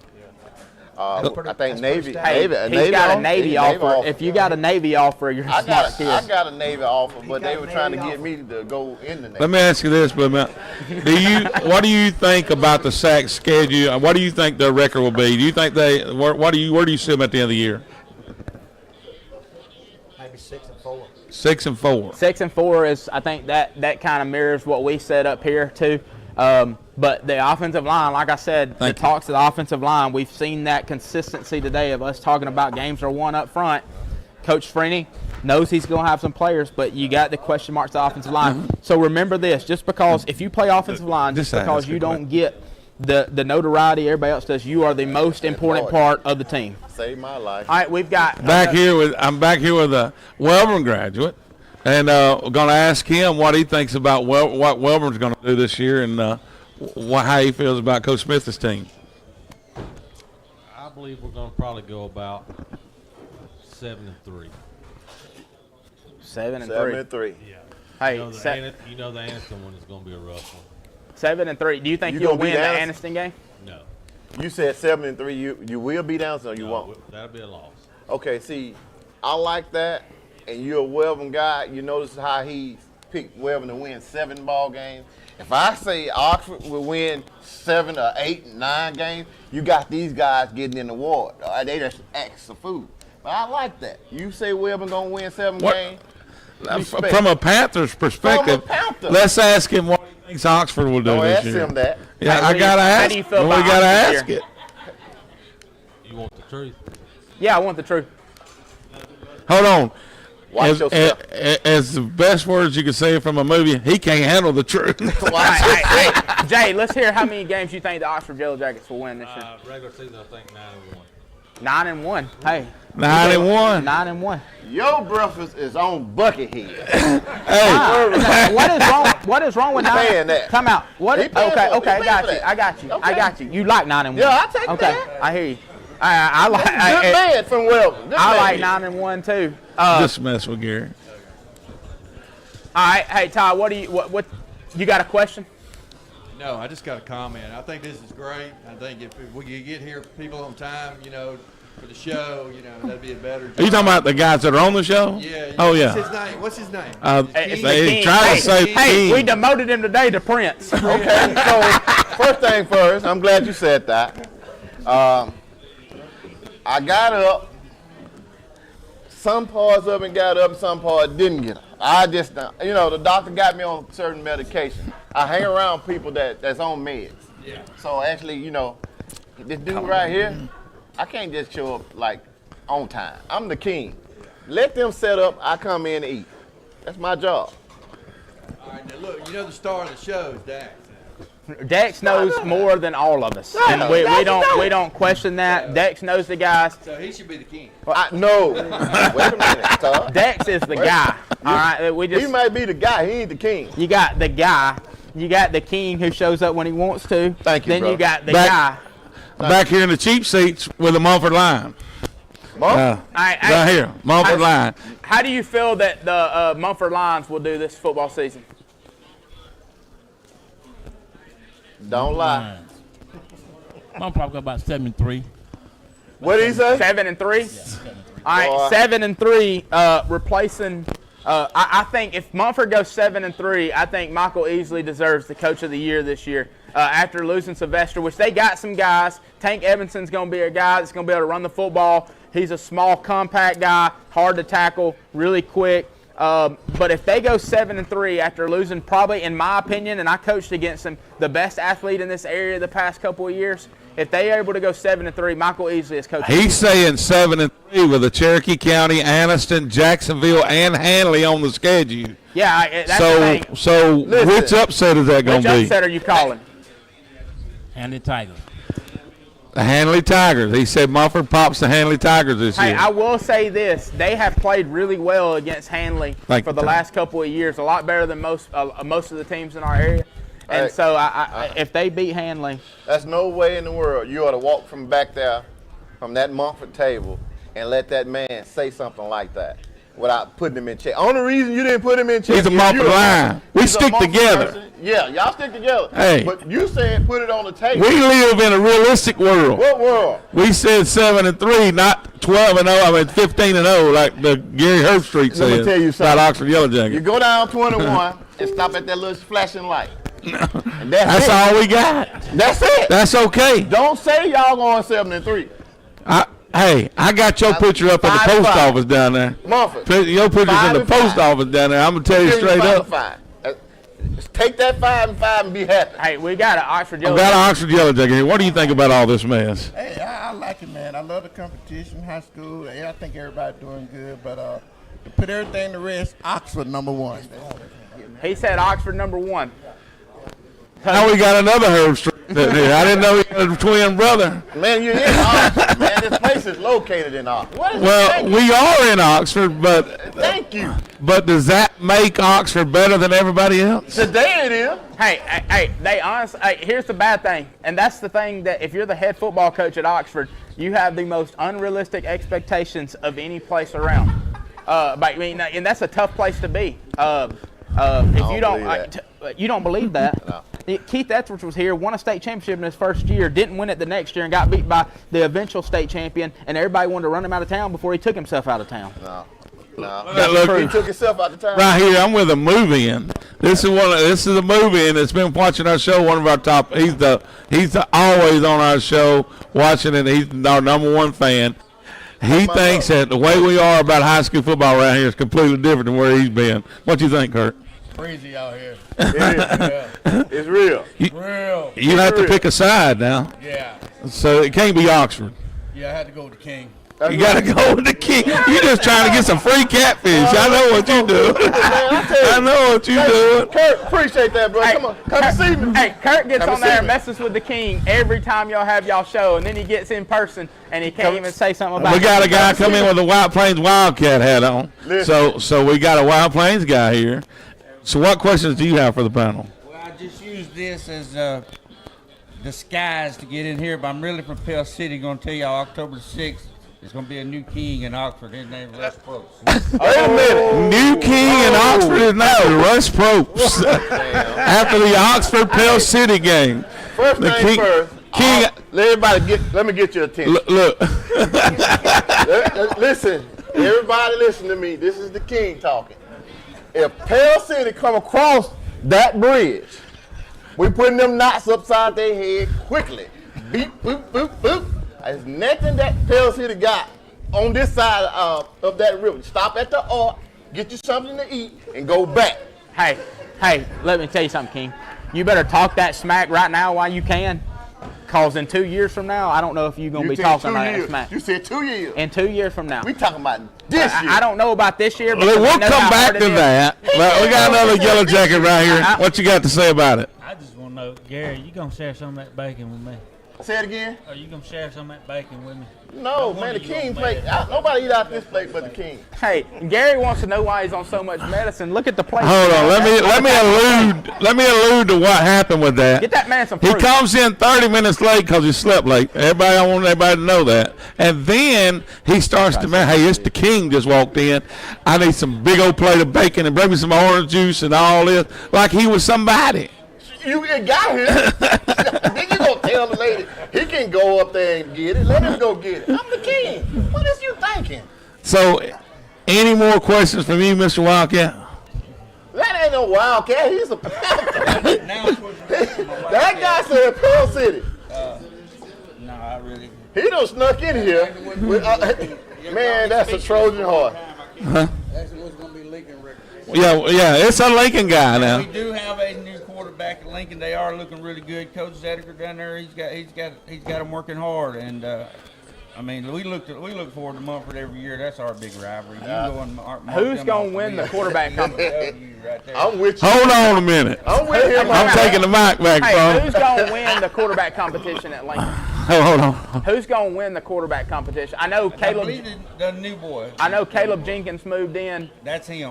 from Oxford, and so I know he's got his upside is really. I've known him since he was a kid. Did baseball lessons with him. His upside is unbelievable. Big kid, big arm. I know he's competing against a guy that was already there, so they may see a two quarterback system. Yes, and I just hope I believe that boy is going to be a good make a good contribution this year, and let's hope everybody has a good year. Hey, the good thing about Hey, one good thing about he got Auburn on his shirt. That's a good One thing. good thing he did say was Lincoln is playing Mumford. I know. I'm And getting back to telling that. you, I let him talk about the quarterback. And let me just tell you this: the only reason Coach Tyree knows about the quarterback, transfer portal. Lincoln is gonna beat Mumford. I mean, that's all I'm gonna say. Time out. Why you trying? Because statute of limitations is still on the table. They reached out to me. They reached out to the school, and I said, you got to come meet with the school. Back This to is the that school where you Mumford go. and Lincoln game we're gonna talk about. That's big time. That's no Mumford and Lincoln. Lincoln always says that that's their biggest rivalry. Right. Mumford throws Lincoln around like a booger. They don't even act like it's a rivalry to them. 2 years ago, it was like 62 to 14. Okay, once in a blue moon. I mean, once in a blue moon, Lincoln beats Mumford. That's good. Sometimes you got. You know, like man, you was looking up the like Oxford scores against opponents around here. Like Lineville was like 4-0 against Oxford, people like that. But it was back in like 1938. Yeah. Yeah, I mean. Yeah, you talking about leather helmet time. I mean, they did. Oxford had never beat Lineville. That's. Bring Lineville back up the road. Lineville shut down. And you don't. Let me just say this: Oxford may not want to call Clay Central up the road. Hey, we're not scared of Clay Central. Man, you just seen who we played. Hey, I've got a question for the people. Who is the best head coach in our area? Who wants to answer that? Best head coach in our area. Anybody want to answer? Give me the mic. I am. Nobody's got an idea. He got one. Muffin in the back. He got. I think I got one, but I'm not going to call it. He's no longer there. He's at Westbrook Christian, but that's your man, right? He's saying what I was going to say, so I'm not going to say it. Go ahead and say it. Steve Smith. He no longer around. Steve Smith, which is left Piedmont and went to Westbrook Christian. Yeah. Steve Smith. The Steve Blue Mountain Smith. Bandit said that was his pick as well. I'm going to go with somebody different than y'all. My pick is Danny Horn because Danny Horn has won at every level. He won at Clay. He won at Clay County. Yeah. The track record speaks for itself. He went to Benjamin Russell and turned their program and won at Benjamin Russell. And now he's came back and won 2 5A state championships against 2 teams that he shouldn't have beat. He should have never beat the Pleasant Grove team. And Sorry, Coach. Bagger was loaded. He should have never beat either one of those teams and found a way to win. And so my pick is Danny Horn. You don't end up sacking on the all-time list at 340. And we're talking about in public schools, he's number 1. I just want to throw that out there. Terry Curtis at UMS Wright is number 1 on the list, and most of his wins have came at private school. But at a public school, all 3 have been public school systems. He is the winningest coach in the state of Alabama's history. I got a question for the crowd. Best player in our area. Who's the best player in our area? Anybody want to answer the question? Who's got their idea of the best player? Got one back here. Hold on. Hey, we got another one over there I think wants to speak. Jaden Lewis, Anderson. J. Monty, Lewis. Man, Muffin folks think alike. I want to tell y'all that's why we win all the time. We win all the time. Who else got one? Jaden. Got who? All right, he's got Gavin Doss. He got Gavin Doss. So that's 2 Can you say it again so they can hear you? Gavin Doss. Gavin Doss from the Blue Mountain Bandit. But hey, Jay Money's already signed. He's signed with Auburn University. He's very versatile. He's probably my pick. Who you got? What about the panel? Who y'all got, panel? Gary says I take the quarterback for Jacksonville. So you taking Jim Ogle. Jim Ogle is probably the only pro set quarterback we have in this area that is a true pro set quarterback. He's 6'4", probably about 225, 30 pounds. Mason Mims at Oxford the same way. They're the same build. Yeah. They play the same game, playing almost the same system. So who else? Who you got, Dax? You know them better than we do. I already said Jay Money. You saying Jay Money? Who would be second best on your list? Now we don't like to call first and second in kids, but who's your top 5? I said Jay Money, number 1. Jim Ogle. I like Jaden Dobbins. Keenan Britt from Oxford. And my dark horse would be Kadarius Fisher from Jacksonville. Which are all good. He just called out. I mean, he called out an all-star team. I mean, so I like the Keenan Britt kid. He's still a young one. I mean, he's been around the scene for a while, but he's still a young kid and got great pedigree. I think that the Cornejo kid from Cherokee County is really good. The Cornejo kid from Cherokee Cornejo County is really good. I think he's a really good player, pound for pound. Keenan Brett's still a young guy, but when you start talking about best players, it's hard to compare position groups. You're right. You're right. You got Mason Mims from Oxford. He's absolutely. Now, one kid that everybody's leaving out because we don't have a Valley Cub in the house. Is there any Valley Cubs in the house? No Valley Cubs. But one player we're leaving out is I think the defensive end for the Valley Cubs that wears number 0. I can't recall his name now. The defensive end or linebacker set for the Valley Cubs that wears 0. I think his last name is Williams. I can't think of his name now. Is as good. This year, look for this kid to have a breakout year. He's been good the past 3 years, but he's been overshadowed by probably one of the best athletes we've had come through here from Alexander last year. But this year, watch this kid on defense. He's something to watch. All right, hey, Buckethead, we got 15 minutes left. So 15 minutes. Any more questions for the panels before I go sit down? Anybody got any question for the panel? Anybody got anything for the panel before I sit down? Nobody? Anybody? Nobody. Okay, we'll take it back up to the front. All right, so closing out, like I said, we got 15 minutes left. And, we've got some big jamborees coming up. Coosa Christian has Albertville, Hanley, and Pell City coming to town next Thursday. Oxford is going to Fort Payne. You've got Sandrock, Spring Garden, Ranburne, Ohatchee, and White Plains. It's going to be at Ohatchee next Friday, which will be on TV 24. We'll be carrying that live all the way from start to finish, and then previewing that as well. And so we've got some big jamborees coming up, but at the big scheme of things, jamborees mean absolutely nothing. Like I was talking to Coach Adams last night. Sachs and Jacksonville playing a jamboree. Is that Thursday night? Thursday night at 7 o'clock. That'll be a good contest, and we'll kind of be able to see where Sachs is at right off the bat. But talking to Coach Adams last night, from a coach perspective, you're trying to make sure you got 11 guys on the field, offense and defense, and you're trying to make sure that you don't look like you're in shambles on special teams, because special teams will win and lose you ball games. As a matter of fact, me and my kid last night, they were running a rerun of the Alabama-Auburn game, the Iron Bowl from 2013, and that game, Alabama missed 2 field goals, had another one blocked, and then obviously we know the kick six that happened. And so special teams will lose you ball games. And so coaches are just trying to make sure they got guys in the right place. There's going to be 1 or 2 guys that when the lights come on, they either play better or worse than they did at practice. So you're trying to see who plays better or worse when the lights come on. And then when you go, so advancing though to week 0. Back on the floor again. Let me break in one more time. We got a question. This is for Dex. All right. Hey, Dex, could you name a couple players that we might not know about that you think is going to do real well this year? Players that are flying under the radar. I think TK Downey, he came in from Alexandria. He's near Anniston. I think he's a kid to watch. Another kid I actually like is at Wilbur, by the name of Jay Silas Montgomery. He's a big line. That's a bloodline. So I think he can open some eyes this year. The kid you showed me that highlight on. He's in that There's I think Q Elston is a lineman from Anniston that's going to be a guy that's flown under the radar that's going to be really good. I look for Greg Fagans to have a really good year for Anniston.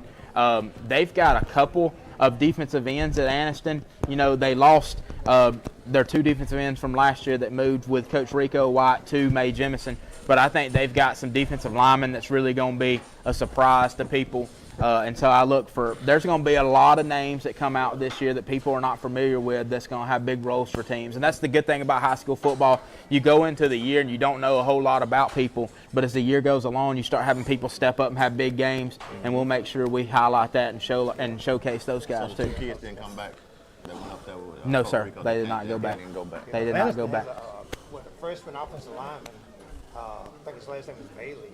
Yeah. He's going to be really good. Is that the big kid? That, Yeah. Hey, now this kid's probably 6'6". He's big. He's carrying a lot of girth with him now. I'm telling you. He's got another Rockford Montgomery. So I think he is. So going back though, week 0, we've got 12 minutes left in the show. Week 0, you've got on a Thursday night, you have Winterboro and Cedar Bluff. I'm excited to see where Winterboro goes. I think that they underachieved a little bit last year, and that's not me talking bad about them. Coach Mansfield will tell you the same thing. They open up with Cedar Bluff, which also has a new coach. So that's going to be a tough first game for the Winterboro Bulldogs, and so I look to see what they're going to do. Springville and Etowah, they're going to be one. I think they should be one of the better teams in the North again. I know they have one of the better receivers in the area, and so I look for them to be competitive again and make some strides there. But they're in a tough. I mean, you got Aniana who has a Fluff. Yeah, that kid's a monster. He's like Yeah. 220-pound running back. He's fast. I don't know what we consider our area, but if we're going to talk about best players in the area, and if you don't mention that guy, because he's a one-man wrecking crew.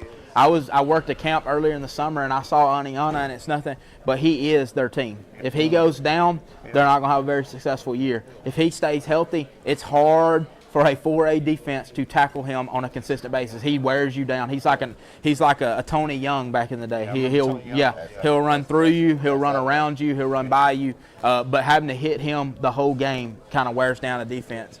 But Etowah, I look for them to beat Springville. We don't need to pick because that's going to take away from.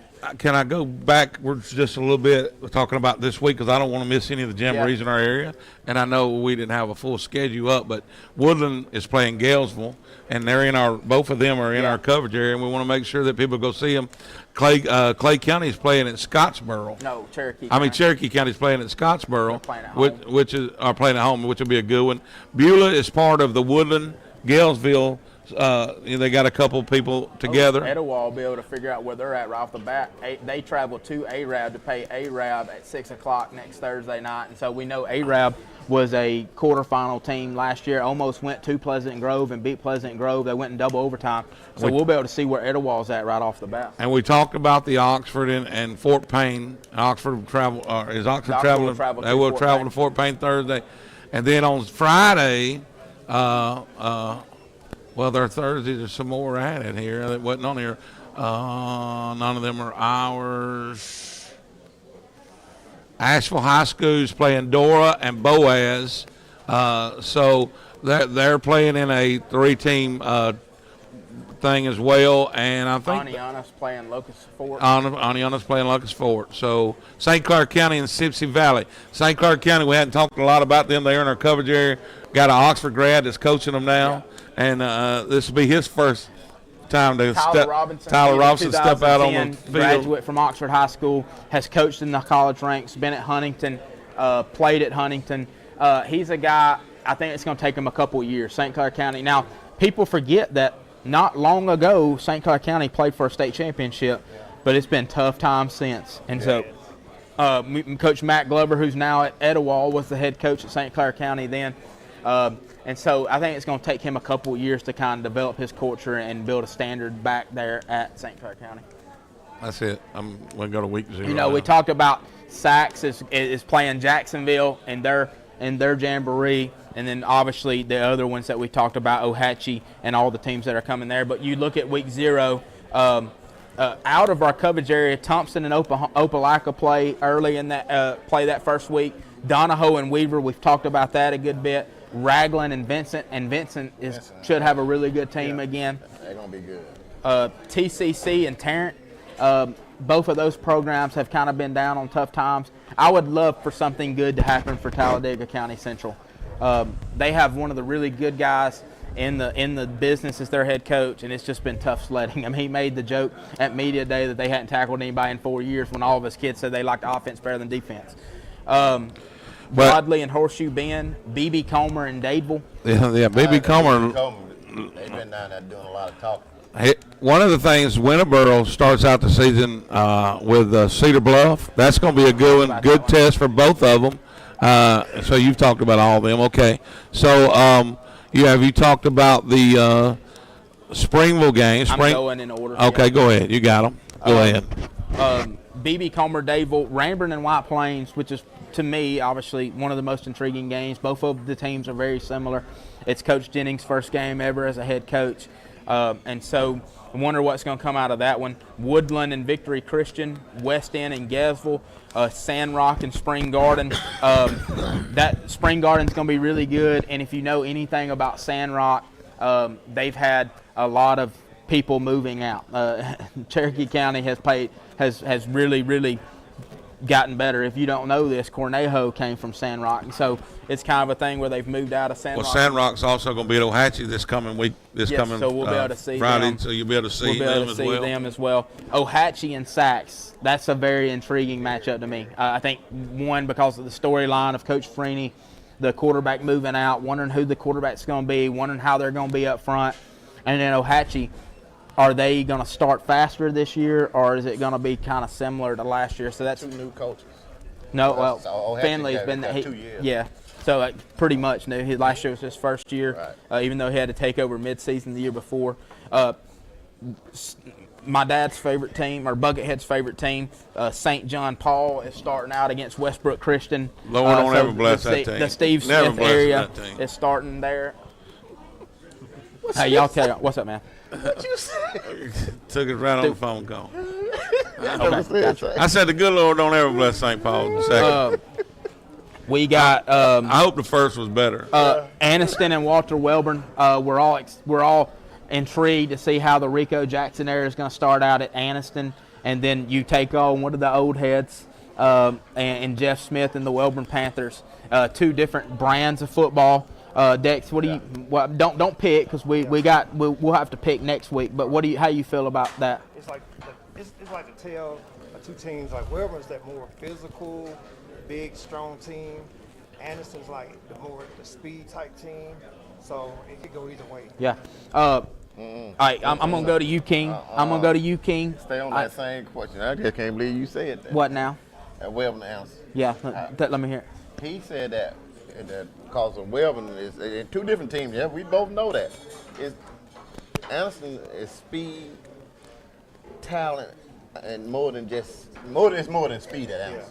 No, and they take that to heart whenever you call them a team just full of athletes. Yeah. Coach Rico Jackson says, "Hey, we got football players. Yeah, we don't have just athletes." So true, and a lot of people don't think that Anderson is going to be as good as they are this year, and I think they are. Yeah. But you can never count a Coach Smith team out, no matter who they play. Never on that. Never, because Coach Smith comes out like Ric Flair and slaps folks. All right, around. here we go. Let me make sure we get this. We got about 4 minutes left. King, I'm going to go to you. McAdory welcomes Oxford Yellow Jackets into town week 0. How you feel about that matchup? And don't pick. Everybody knows how you're going to pick, but don't pick yet because we're going to pick next week. How do you feel about that? That's going to be a telltale when my boys got to that from boys to men.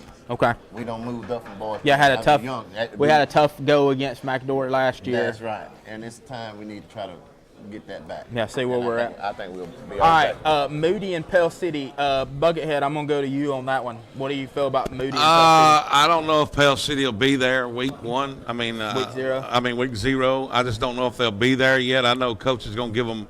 I mean, they're going to put in the work just like everybody else does. Coach is a proven winner everywhere he's went.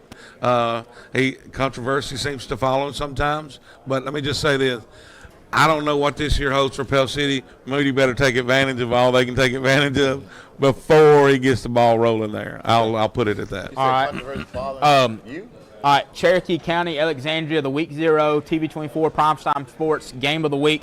Dex, I'm gonna go to you. How do you feel about that matchup? I think Cherokee County will win. You ain't supposed to pick it yet. You're asking. I'm with you. I agree with you. Hey, what's up? Well, I'm sorry. Okay. So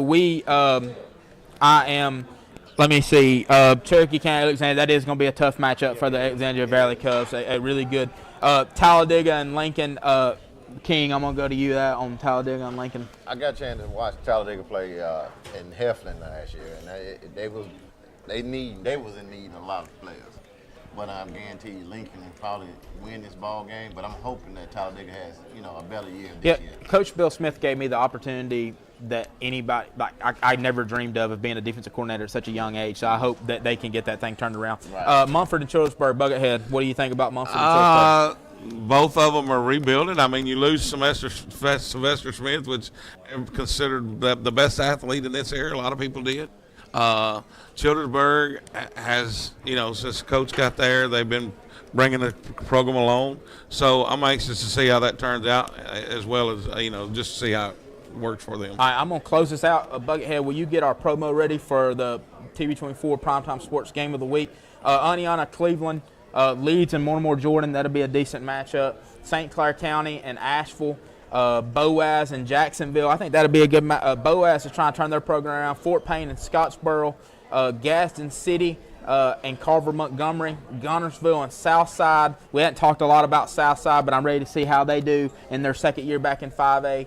Valley and Hanley. Valley has one of the best athletes around. I'm just going to go ahead and warn you about that. You're going to know about him. Cam Dooley. And Jay Harper. And so I'm going to go ahead and tell you about that. You'll know about them. Gaston plays Asbury in Friday Jamborees. Clay Central comes and Clay Central plays Cleveland County, and then Randolph and Fayetteville play. And so that rounds out kind of our show for the day for the King. I got to go to work, man. Dex Preps, the Buckethead. I'm the coach, Chandler Tyree. We want to thank you for joining us. We're going to end you with a promo for our Friday night game of the week.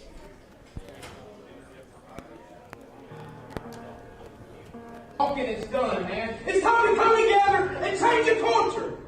Let's do the little things right.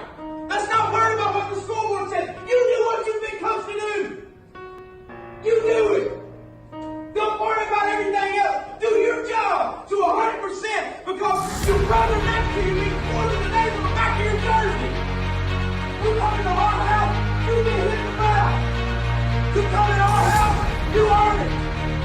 Respect ain't given, respect is taken, and we take it tonight.